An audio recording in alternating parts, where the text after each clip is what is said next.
কলাপাতার উপর করা এই ব্যাকড্রপটা আমাকে আবার পুরনো স্মৃতিচারণ করালো।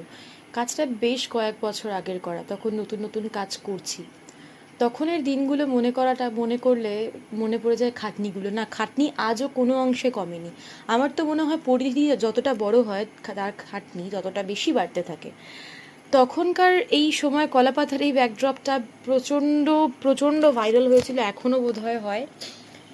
ওই সময়েও অনেকে আমাকে বলেছিল ইউটিউব নিয়ে এগুলো পোস্ট করতে, কিন্তু আমি জানতাম যে ইউটিউব নিয়ে খুব খাটতে হয়। তখন অত ভালো ফোন, দামি ফোন, ইকুইপমেন্ট, এডিট কী করে করতে হয় অত প্রপার আইডিয়া ছিল না। তাই শেয়ার করব কী করে এইসব নিয়ে এত ভাবনা ছিল না। আর চলার পথটা যেহেতু টোটালি একা ছিল, কারুর সাপোর্ট ছিল না, তাই জন্য কী করে টেকনিক্যাল লাইনে বা এত সোশ্যাল মিডিয়ায় কী করে সব কিছু আপলোড করতে হয় জানা ছিল না।